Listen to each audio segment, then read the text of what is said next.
नाज़रीन आदाब, खबर दोपहर के साथ मैं हूं हिना जुबैर। आज हम बात करेंगे कोरोना के बढ़ते कहर की और हर तरफ बुहरान, इंतज़ामिया नाकाम।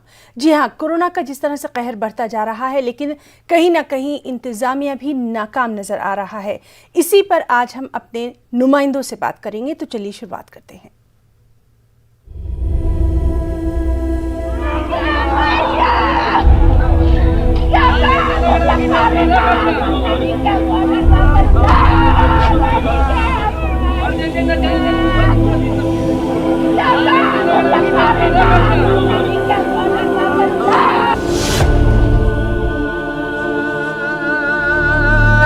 मुल्क में कोरोना मरीजों की तादाद लगातार बढ़ती जा रही है, तशवीशनाक हद तक बढ़ती जा रही है। हर गुजरते दिन के साथ कोरोना के रिकॉर्ड मामले सामने आ रहे हैं। जारी करदा आदाद-ओ-शुमार के मुताबिक मुल्क में कोरोना के 2,17,353 नए मामलों की तस्दीक हुई।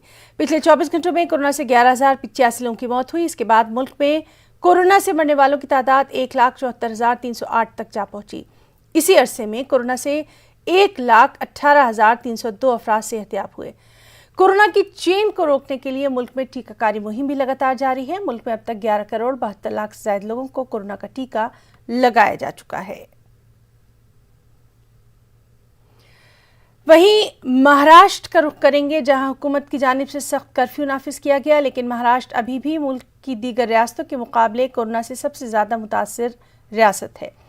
महाराष्ट्र में 24 घंटों में अगर नजर डालें तो 61,695 नए मामले सामने आए, जबकि इस दौरान मजीद 349 कोरोना मरीजों की मौत हुई। महाराष्ट्र में नए मामले सामने आने के बाद फिलहाल एक्टिव केसेस की तादाद 6,20,060 हो गई है।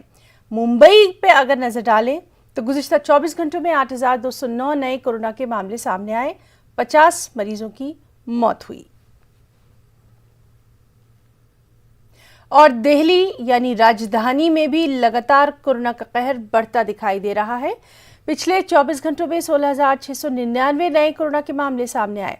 इस दौरान 112 अमवात हुई। दिल्ली में पॉजिटिविटी रेट 24 घंटों में 20.22% दर्ज किया गया। दिल्ली में एक्टिव मामले 54,309 हैं। वाज़ेह है कि दिल्ली में कोरोना वायरस के बढ़ते मामलों को देखते हुए अब वीकेंड कर्फ्यू नाफिज हो जाएगा। दिल्ली के वज़ीर आला अरविंद केजरीवाल ने एलजी के साथ मीटिंग करने के बाद कल ये ऐलान किया था। और चलिए हम रुख करेंगे, सबसे पहले हम भोपाल का रुख करेंगे। हमारे साथ मौजूद हैं हमारे साथी मेहताब आलम।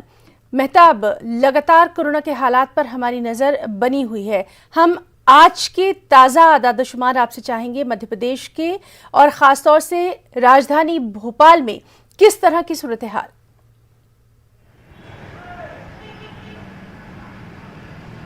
है ना, मध्य प्रदेश में कोरोना का कहर हुकूमत की तमाम कोशिशों के बावजूद भी जारी है। कोरोना के एक्टिव मामलों की बात करें तो इनकी तादाद 55,000 के ऊपर पहुंच गई है। वहीं पिछले 24 घंटे की अगर बात करें तो कोरोना के नए मामले जो दर्ज किए गए उनकी तादाद 10,166 है। राजधानी भोपाल की बात करें या इंदौर की बात करें, दो ऐसे शहर हैं जहां पर कोरोना के नए मरीजों की तादाद 1600 से ऊपर पहुंच गई है। आज जुमे का दिन है। मध्य प्रदेश की राजधानी भोपाल और दूसरे शहरों में हुकूमत ने और सख्ती बरती है। जगह जगह पर अनाउंसमेंट किया जा रहा है कि आप घरों में रहिए, महदूद तादाद में इबादतगाहों में जाकर नमाज पढ़िए, घरों में रहकर ज़िक्र कीजिए, नमाज तरावी हो, जुमे की नमाज हो, दूसरी नमाजों के तमाम भी घरों में रहकर कीजिए, क्योंकि कोरोना की वबाई बीमारी जिस तरह से अपनी वबाई शक्ल जो है कहर नाजिल कर रही है वो नागुफ्ता बह हो गई है। हालांकि मध्य प्रदेश हुकूमत ने ऑक्सीजन की फराहमी को लेकर और रेमडेसिविर इंजेक्शन को लेकर जो है नए कानून को जो है नाफिज कर दिया है। अब कोई भी इंजेक्शन कलेक्टर के जरिए उसकी सप्लाई की जाएगी। उसके पैसे जो है रेड क्रॉस सोसाइटी में जमा होंगे और फौरी तौर पर वहां पर सप्लाई यकीनी बनाने की जो है बात की गई है। वहीं पर अगर हम पिछले 24 घंटे की बात करें तो खंडवा में ऑक्सीजन की कमी से जहां पर 11 लोगों की मौत हुई, वहीं पर जबलपुर में 5 लोगों की मौत के मामले सामने आए। जगह जगह पर इस मामले को लेकर अस्पतालों में हंगामी सूरत हाल देखने को मिल रही है। कई मेंबरान असेंबली ने अपनी एमएलए फंड को हुकूमत को देने की जो है गुजारिश की है कि ज्यादा से ज्यादा पैसा उसमें जो शामिल करके अवाम को ज्यादा से ज्यादा राहत देने की बात की जा रही है। वहीं पर अवामी सतह पर अगर बात करें तो अवाम आज भी इसको संजीदगी से लेने को तैयार नहीं है। अगर पिछले 24 घंटों की है ना मैं बात करूं तो हुकूमत के जो इदादो शुमार आए हैं उसमें रियासत में 53 लोगों की कोरोना से मौत दर्ज की गई है, लेकिन कोरोना प्रोटोकॉल के तहत राजधानी भोपाल में 24 घंटों में जो आखिरी रसूमात अदा की गई हैं तो भदभदा शमशान घाट में 72 लोगों की, सुभाष नगर विश्राम घाट में 30 लोगों की और झदा कब्रस्तान में 10 लोगों की तदफीन की गई है। इस तरह से कोरोना प्रोटोकॉल के तहत 112 लोगों की आखिरी रसूमात अदा की गई है, जबकि 43 लोगों की जो है सामान्य मौत की जो है बात की जा रही है। मेहताब, लगातार आपसे हमारी बातचीत जारी रहेगी और खासतौर से जुमे के ताल्लुक से भी हम आपसे जरूर पूछेंगे। हमारे साथ हमारी दिल्ली से साथी रंजीता झा भी मौजूद हैं। रंजीता, दिल्ली में आज से वीकेंड कर्फ्यू की शुरुआत होने वाली है, इसको देखते हुए वहां पर इंतजामिया भी अलर्ट नजर आ रही है और तमाम कवायद सिर्फ और सिर्फ जो कोरोना की चेन है उसको रोकने के लिए।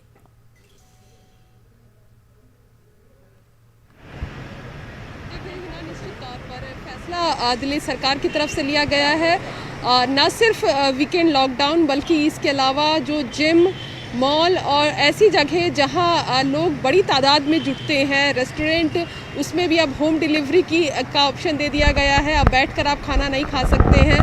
तो ये तमाम जो बंदिशें हैं वो कोरोना के बढ़ते मामले को लेकर दिया गया है ही ना। इसके साथ ही एक और ज़रूरी जो जानकारी है वो मैं साझा करना चाहती हूँ। जो स्वास्थ्य मंत्री हैं, केंद्रीय स्वास्थ्य मंत्री डॉक्टर हर्षवर्धन, आज सुबह 8 बजे उन्होंने एम्स ट्रॉमा सेंटर का दौरा किया। उन्होंने इसके अलावा उनका ये भी कहना है कि दिल्ली की और भी अस्पतालों का वो दौरा करेंगे और जिस तरह से अस्पतालों में बेड्स की, वेंटिलेटर की, ऑक्सीजन की कमी की बात कही जा रही है, दवाइयाँ अस्पतालों में मुहैया नहीं की गई है, इन तमाम चीज़ों का जायजा जो है वो स्वास्थ्य मंत्रालय लेंगे और खासकर मंत्री जो है वो एक्टिव नज़र आ रहे हैं, जिसके तहत आज एम्स में उन्होंने दौरा किया। उन्होंने साफ तौर पर ये कहा कि कोरोना को लेकर सभी राज्यों की कमोवेश एक जैसी स्थिति है, तैयारियां तो है लेकिन अभी और तैयारियों की ज़रूरत है और लगातार स्वास्थ्य मंत्रालय जो है वो अन्य राज्यों के भी स्वास्थ्य सचिव और मंत्रियों के कांटेक्ट में है।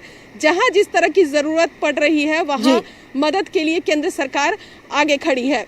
जी रंजीता, बिल्कुल। और अब हम जो बात कर रहे हैं हम उस मौजू पर भी आएंगे कि तमाम तर कवायद की जा रही है, तमाम तर इंतजामात किए जा रहे हैं, लेकिन कहीं ना कहीं फिर भी ऐसी तस्वीर रोज सामने आ रही है जो कि दिल दहला रही है। कोरोना के कहर की तस्वीर सामने आ रही है, इस पर भी हम बात करेंगे। हमारे साथ इस वक्त हमारे एक और साथी मुंबई से वसीम अंसारी भी मौजूद हैं। वसीम, आपसे जानना चाहेंगे अभी वहां पर क्या कुछ हालात, क्योंकि लगातार हम देख रहे हैं महाराष्ट्र में बहुत पहले से पाबंदियां आयद करने की बात की जा रही थी। इस सब के बावजूद अलमिया यही है कि महाराष्ट्र में कोरोना का कहर सबसे ज्यादा देखा गया। मुंबई का भी हाल आपसे जानना चाहेंगे, सनती राजधानी है। देखिए, पूरे महाराष्ट्र की अगर बात करें तो जो कल का आंकड़ा है काफी चौंकाने वाला आंकड़ा है। 61,000 के करीब जो कोरोना के नए मामले सामने आए हैं, ये अपने आप में सबसे बड़े आंकड़े हैं। अगर देश भर में देखा जाएगा जितने आंकड़े हैं तो आधे से ज्यादा आंकड़े महाराष्ट्र से आ रहे हैं, यानी कि किस तरह से आप सोच सकते हैं कि इसके अंदर लगातार इजाफा होता नजर आ रहा है। इससे लेकर सरकार की तरफ से कई उपाय योजना की गई है। नाइट कर्फ्यू लगा दिया गया है, धारा 144 लागू कर दिया गया है, कई दुकानों पर पाबंदी लगा दी गई है। इसके बावजूद भी अब ये नंबर्स लगातार बढ़ते जा रहे हैं। अपने आप में सबसे बड़ी दिक्कत नजर आ रही है। आज शाम 4 बजे करीब मुंबई महानगर पालिका यानी बीएमसी और के अधिकारियों के साथ सीएम उद्धव ठाकरे चर्चा करेंगे। कोविड को लेकर किस तरह से मुंबई में लगातार जिस तरह से नंबर्स बढ़ रहे हैं उसे लेकर भी चिंता व्यक्त की है कि किस तरह से आगे जाके इस पर रोकथाम की जाएगी। मुंबई जैसे शहर में अब भी काफी मुश्किल हो रहा है। मुंबई और पुणे में जो टेस्टिंग और ट्रैफिकिंग का जो सिस्टम सरकार ने निकाला है, यह काफी दिक्कतें उनके सामने हो रही है, जिसकी वजह से वो ट्रैक नहीं कर पा रहे हैं लोगों को। टेस्टिंग की संख्या भले ही सबसे ज्यादा बढ़ा दी गई है। और जहां तक कर्फ्यू की बात करें तो अब भी लोग बेफिक्र होकर निकलते हुए नजर आ रहे हैं। इसकी साफ वजह है कई मार्केट साफ तौर पे दिखाई देते हैं कि लोगों की भीड़ किस तरह से नजर आ रही है। साथ ही मुंबई और मुंबई के आसपास के जो लोग हैं वो अपने अपने गांव पलायन कर रहे हैं एक बार फिर, जिसकी वजह से भी काफी दिक्कतें आ रही हैं। भीड़ स्टेशनों पर भी देखने मिल रही है। लोकल सेवा मुंबई की बंद कर दी गई है। आम लोगों के लिए जो अत्यावश्यक सेवा में जुड़े लोग हैं वही ट्रेवल कर सकते हैं। बस सेवा में भी इसी तरह के चीजों को लागू किया गया है, लेकिन अब भी लोग सबसे बड़ा सवाल उनके सामने रोजी रोटी का है, जिसे लेकर अब भी लोग मानने को तैयार नहीं है और लोग अपने घरों से बाहर निकल रहे हैं। छोटे फेरी वालों को उन्होंने खास करके जो फूड के लिए काम करते हैं उन्हें चौराहे पे अपनी गाड़ी खड़ी करने का अनुमति दी गई है, लेकिन इससे भी कई तरह की भीड़ साफ तौर पे नजर आते हैं। तो ये कानून बहुत सारे सख्त किए गए हैं, इसके बावजूद ये नंबर जो बढ़ रहे हैं ये महाराष्ट्र सरकार, इसीलिए हम आज खास तौर पर बात कर रहे हैं कि इंतजामिया आखिर क्यों बेबस नजर आ रहा है, और किसी एक दो जगह की बात नहीं है, हर तरफ यही हाल है। मेहताब, ये भी खबर आई कि कांग्रेस के सीनियर लीडर दिग्विजय सिंह भी कोरोना पॉजिटिव पाए गए हैं। यानी जिस तरह से आप लगातार कहते रहे हैं कि कोरोना जात पात उम्र मजहब कुछ नहीं देखता है, एहतियात हम सबको करना है। कमी कहां दिखाई दे रही है जो लगातार इतने केसेस बढ़ते चले जा रहे हैं? क्योंकि बार बार ये बात कही जा रही है पाबंदी लगानी है, एहतियात करना है, उस सब के बावजूद तस्वीर बिल्कुल बरक्स। है ना, यहाँ पे एक बात समझने की कि मध्य प्रदेश में कल दमोह असेंबली ज़िमनी इंतखाबात के लिए वोट डाले जाएंगे। दिग्विजय सिंह जो है दमोह असेंबली के वहाँ पे तशहीर में गए थे और फिर दमोह इलेक्शन में भारतीय जनता पार्टी और कांग्रेस के जो लीडरान गए हैं वहाँ पर 7 लीडरों, बड़े लीडरों को कोरोना पॉजिटिव की रिपोर्ट जो है आई है। अब उसमें दिग्विजय सिंह भी शामिल है और दिग्विजय सिंह ने जिस तरह से ट्वीट करके कहा कि वो लोग जो उनके राब्ते में आए हैं वो होम आइसोलेशन में अपनी जाँच करवाने का मामला है। लेकिन सवाल ये है कि जब इलेक्शन में कोई वहाँ पर पाबंदियाँ नहीं होती हैं और आम जगह पर पाबंदियाँ होती हैं तो उसमें आम लोग फर्क कैसे कर सकते हैं? दिग्विजय सिंह के जैसे मैंने नाम बताया कि उन्होंने खुद अपनी रिपोर्ट की दी, इसी तरह से वहाँ पे कांग्रेस के जो उम्मीदवार हैं उनको और दूसरे लोगों के बीच 7 लोगों की रिपोर्ट पॉजिटिव आई है। और यही सूरत हाल मध्य प्रदेश की दूसरी जगहों पर है, उसे देखने की और समझने की जरूरत है। जहाँ पर अवाम पर इतनी सख्त पाबंदियां आज की जा रही हैं, अवाम से ये उम्मीद की जा रही है, वहीं पर अवाम जब अपने रहनुमाओं को इस तरह से देखते हैं तो वो खुद बेचैन होते हैं। तो दोनों तरफ से समझने की जरूरत है कि अवाम जो है अपनी संजीदगी का अगर मुजाहरा कर रहे हैं तो आवाम के साथ साथ लीडरान को भी अपनी संजीदगी का मुजाहरा करना होगा। जब तक दोनों सतह पर संजीदगी का मुजाहरा नहीं होगा तब तक अब हम अस्पतालों का हाल आपसे जानना चाहेंगे। शुरुआत से ही अस्पतालों की बदहाली की तस्वीर सामने आ रही है, कहीं ऑक्सीजन नहीं है, कहीं लाइट अचानक चली जाती है, कहीं बेड्स नहीं मिलते और अब एम्बुलेंस की भी कमी।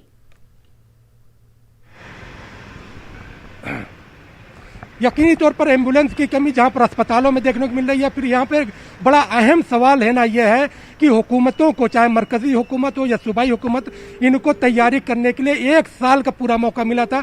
पिछले साल जो है मार्च में लॉकडाउन से बात शुरू हुई थी और अब तक जो है हमें देख रहे हैं कि अस्पतालों में जो है हमारे यहाँ की राजनीति मंदिर मस्जिद के इर्द गिर्द घूमती रही, लेकिन अस्पतालों की बात नहीं की गई। जब अस्पतालों की बात नहीं की गई तो अस्पतालों के मसाइल हमारे सामने आ रहे हैं। आवाम आज जो कुछ देख रहे हैं कि मध्य प्रदेश में हुकूमत ने 37,000 बेड का इंतजाम किया और वजीर आला शिवराज सिंह ने 1 लाख बेड का इंतजाम करने का ऐलान किया। तमाम तरह की कोशिशें हुकूमत की तरफ से जारी हैं। स्टेट प्लान के जरिए रेमडेसिविर इंजेक्शन को प्रोवाइड करने की बात की जा रही है, लेकिन ग्राउंड रियलिटीज की बात करें तो मध्य प्रदेश के अलग अलग जिलों से जो रिपोर्ट आ रही है वहां पर इंजेक्शन नहीं मिल रहे हैं। इन्हीं को देखते हुए हुकूमत ने, महकमा सेहत ने एक अहकाम जारी किया है कि अब इंजेक्शन की फराहमी कलेक्टर के जरिए की जाएगी और वो पैसे जो है रेड क्रॉस सोसाइटी में जमा होंगे। उसके बाद वो इंजेक्शन अस्पतालों को पहुंच जाएंगे। और ऑक्सीजन की कमी की जैसे मैं बताया कि पिछले 24 घंटे में अगर हम बात करें तो खंडवा में 11 मौत और जबलपुर में 5 लोगों की ऑक्सीजन की कमी से मौत हुई। दूसरे शहरों में ऐसी सूरत हाल है, हालात न गुप्ता बने हुए हैं।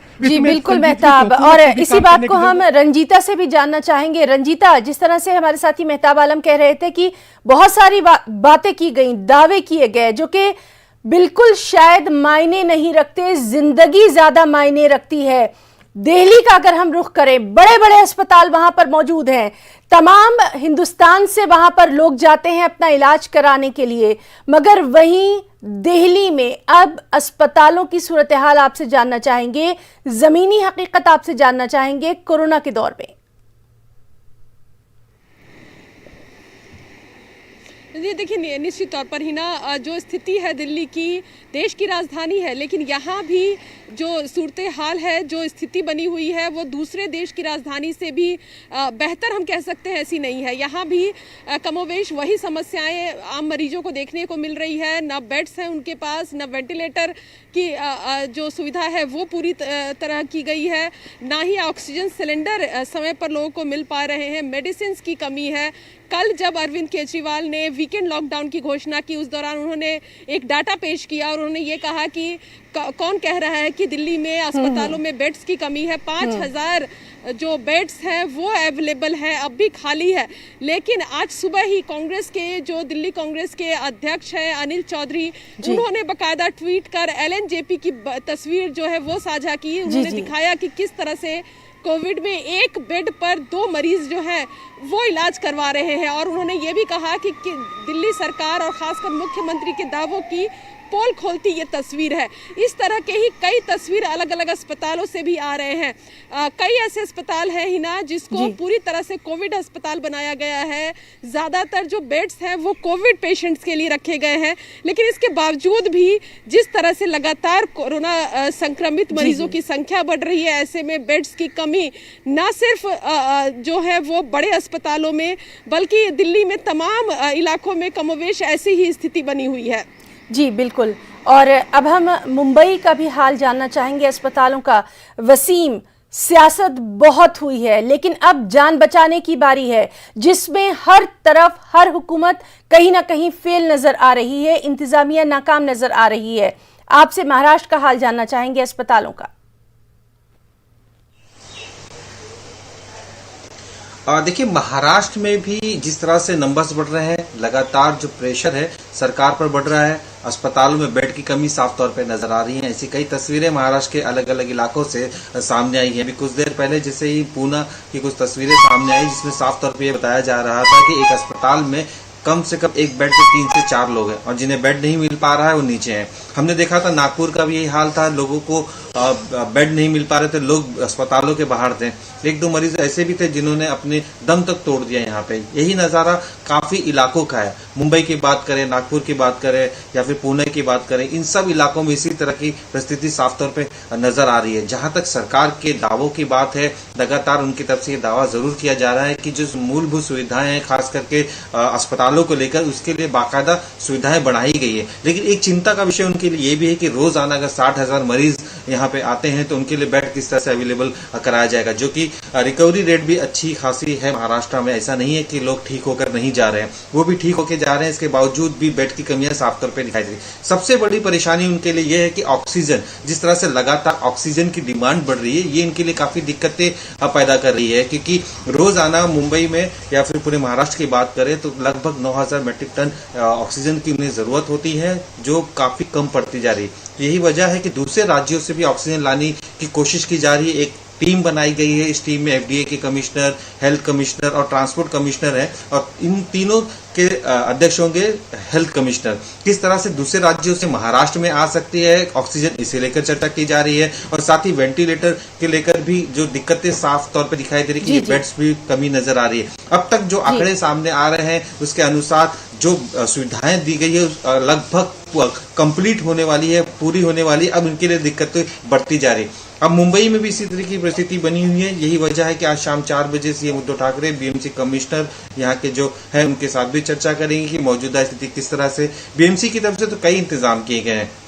जिस तरह ये भी देखा गया कि अगर कोई सबसे ज्यादा बीमार होता है या फिर कम लक्षण उसमें दिखाई देता है तो बीएमसी के अधिकारियों ने इस तरह का सिस्टम रखा है कि उनके घर पर ही इलाज करने की सुविधा बना दी गई है। लोग वहां पर भी आके इलाज कर सकते हैं, डॉक्टर्स कर सकते हैं। मुंबई में कुछ अस्पताल है, उन्होंने भी इस तरह की सुविधाएं शुरू की है कि और इसी तरह की बात जो है कल अरविंद केजरीवाल ने भी कही थी। रंजीता, जिस तरह से कल हमने देखा था सीएम ने खुद प्रेस कॉन्फ्रेंस में ये अपील की थी बाकायदा कि अपने पसंदीदा अस्पतालों की तरफ रश न करें, वहां भीड़ ना बढ़ाएं, बल्कि जहां पर भी मुनासिब इलाज की सहूलत है उस जाने भी रुक कर सकते हैं। बहुत अहम बात उन्होंने ये कही है क्योंकि बेहद हम अस्पतालों का बुरा हाल देख रहे हैं।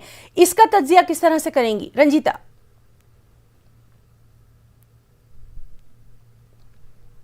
देखिए ना, ये बात अरविंद केजरीवाल ने भी कही है। कई अस्पतालों में जब हम खबरों के लिए पहुंचते हैं और जब बातचीत उनसे होती है, जब ये सवाल हम पूछते हैं कि क्यों दिल्ली की स्थिति जो है देश की राजधानी होते हुए भी ऐसी बद से बदतर बनी हुई है, उनका साफ तौर पर ये कहना है कि जो दिल्ली की कैपेसिटी है, दिल्ली की जनसंख्या की अगर बात की जाए तो ऐसे में अस्पतालों में बेड्स जो है वो काफ़ी हैं, लेकिन क्योंकि बॉर्डर्स जो प्रदेश है, चाहे हम उत्तर प्रदेश की बात करें, हरियाणा की बात करें, राजस्थान, ये तमाम वो प्रदेश हैं जो दिल्ली के बॉर्डर्स है, सटे हुए जो स्टेट है, उत्तराखंड भी है।